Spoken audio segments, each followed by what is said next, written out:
Yan. So, good day class. So, welcome to MAPE class at natutuwa ako na present kayo sa ating discussion. So, wag pong kakalimutan na mag-picture habang nanonood at isend sa ating GC or i-PM sa account na Ma'am Sheshe. Okay? So, bago tayo mag-proceed sa ating lesson, so let's start with a real talk. Real talk muna tayo. Okay? Kapag gusto mo bang ipakita ang affection mo sa isang tao, like hugging, holding hands, or saying, I love you, automatic ba na okay sa kanila yon? Hindi, ano? So, hindi, di ba? So, nowadays, showing affection is normal. Especially sa panahon ng social media, where people post kilig moments, hugs, and even PDA. So, pag sinabi natin PDA, public display of affection. Pero reminder lang po, hindi lahat ng gesture ng love ay okay kung walang consent. So our topic for today is all about subtopic 4, appropriate ways to show affection, asking for consent before showing affection.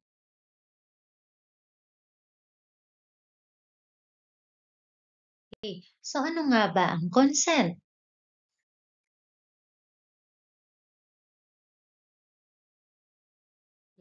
So consent means actively and freely agreeing to any form of physical or emotional intimacy. It is not just about absence of a no, but rather an enthusiastic yes, something you say or show with uh, confidence and willingness. Ano po?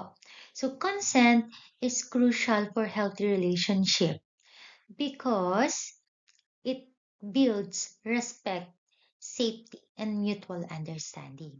So, consent means asking permission before doing something that involves another person. So, ibig sabihin, kailangan mong humingi muna ng oo bago ka magpakita ng affection. Whether it is a hug, kiss, or even a simple holding hands. So, for example, let's say your classmate is sad and you want to comfort them. So instead of automatically hugging them, you can say, "Hey, okay lang ba na i-hug kita?" So kung sinabi nilang no, kung sinabi nilang no, respect that. That's maturity. Okay? So in our generation kasi some people think saying no is rude, or OA. Pero the truth is, saying no is part of self-respect. Okay? And respecting someone's no is part of love. And remember, consent is not only for couples. Hindi lang sa mga magkasintahan.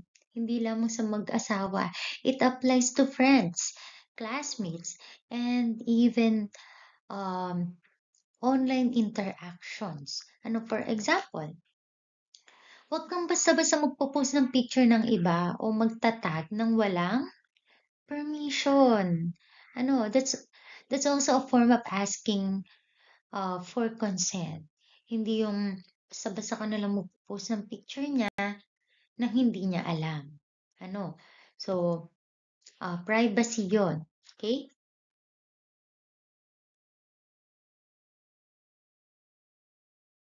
Okay, so we already talked about what consent means.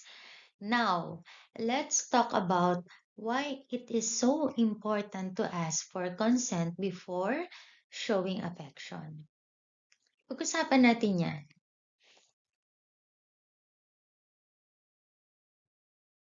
Yan. So, sabi dito, asking for consent before showing affection is crucial for respecting personal boundaries, building trust, and ensuring that both individuals feel safe and comfortable in the relationship.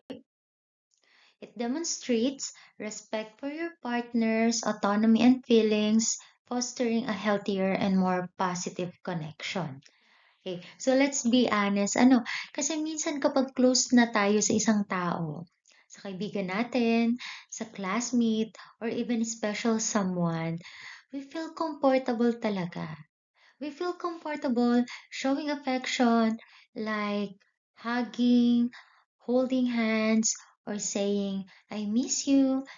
Pero kahit close na kayo, dapat pa rin may pahintulot.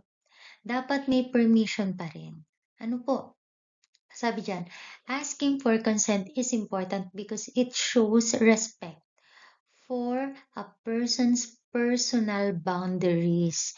So, ibig sabihin, hindi mo lang iniisip ang gusto mo, kundi iniintindi mo rin kung ano ang comfort level ng ibang tao. Kasi it also build trust. So, when you ask first, the other person feels safe. Kasi alam nilang hindi mo sila pipilitin sa bagay na hindi nila gusto. That's how healthy relationship or healthy and respectful relationships grow.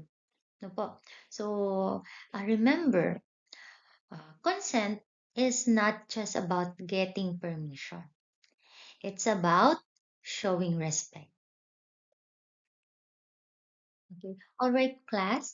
Let's have a quick but meaningful activity about consent.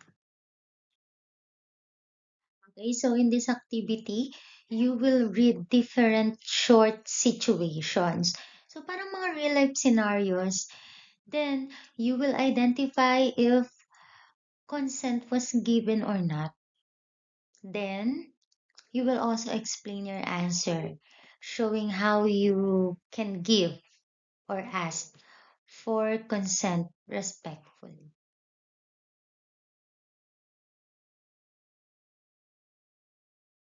Okay, so basahin natin at sagutan. Ano po? So basahin natin yung number one. Sabi sa number one, Maria has forgotten to bring her color pencils to school. So she asks her friend Martha if she can borrow her blue pencil. Martha says, yes, of course, you can. Okay, so is consent given? Is consent given? Yes or no? Okay, if your answer is yes, that's correct. So explain natin, ano? Kasi si Martha ay malinaw na pumayag. Ano, sabi niya, yes, of course you can. So ibig sabihin, binigyan niya ng pahintulot si Maria na gamitin ang kanyang blue pencil. So consent was freely and clearly given. Okay? So number two, Aja is in the dining hall having lunch. She forgot to pick up a spoon and can see that Dimitri has one. Aja says, can I have that spoon? And Dimitri says, no, I need it. Okay, so is consent given? Yes or no?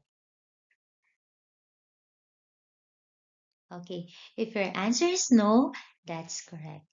So explain natin dito sa nabasa natin, tumanggi si Dimitri dahil kailangan pa niya ng kutsara. Ano nga naman gagamitin niya, di ba? Kung ipapahiram niya yung kanyang kutsara.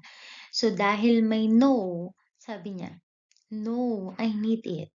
So dahil may no, ibig sabihin, walang consent at dapat respetuhin po ni Aja ang sagot niya. Okay? So number three, Michael has a packet of crisps. His friends, his friend Leia says, can I have one? Michael doesn't look happy. He says, well, okay. So is consent given? Yes or no? Okay. If your answer is no, tama. No. So explain natin. So ang sagot kasi dito ni Michael is, well, so ibig sabihin hindi malinaw ang sagot ni Michael at mukhang hindi siya komportable, no? So kapag may pag-aalangan, hindi po ito tunay na consent. Kaya ang sagot natin dito is no. Okay? Number 4. Sophie's big brother Max comes home with a pizza. He says, "Would you like a piece?" Sophie take a piece of pizza. So is consent given? Yes or no? Okay, the correct answer is yes. Ano po? So explain natin. So si Max ang nag-alok ng pizza. Kaya malinaw na may consent bago pa man kinuha ni Sophie ang slice ng pizza. So, ibig sabihin, may consent. Ano po? Number 5. Max comes home with another pizza. He doesn't say anything and leaves it on the kitchen table and goes to his room for something. Sophie takes a bit of pizza. So is consent given? Yes or no? Okay, if your answer is no, that's correct. Kasi hindi nagbigay ng pahintulot si Max o kagaya kanina na inalok niya mismo kay Sophie. So, hindi siya nag-alok ng pizza. Kinuha ni Sophie ng walang paalam. Kaya walang consent. Okay, so yan po yung ating activity. So, dyan, mas naiintindihan natin kung ano ba yung consent. Ano? So, always remember, ang consent ay tanda ng respeto at pagmamahal sa kapwa. Kung hindi malinaw ang oo, ibig sabihin ay hindi payag. Okay? So, sabi nga, di ba, ang tunay na nagmamahal, marunong magtanong at marunong rumispeto. Alright, class. So, that's all for today. So, isasend ko po sa GC nyo ang inyong activity. Thank you so much sa inyong pakikinig at pakikilahok sa ating discussion. Okay, so bago tayo magtapos, let's take a moment to reflect sa lesson natin today about consent. So, natutuhan natin kung ano ang ibig sabihin ng consent at bakit ito importante at paano natin ito pinapakita sa tamang paraan. So, ngayon, gusto kong marinig ang mga takeaways nyo o mga natutuhan nyo sa lesson natin. If natapos mo ang discussion na ito, ang video na ito, so i-type po o i-PM sa account ng Ma'am Sheshet ang takeaways nyo. So maraming salamat sa inyong pakikinig at nawa meron kayong natutunan. Ano po? So that's all for today. Goodbye and keep safe everyone.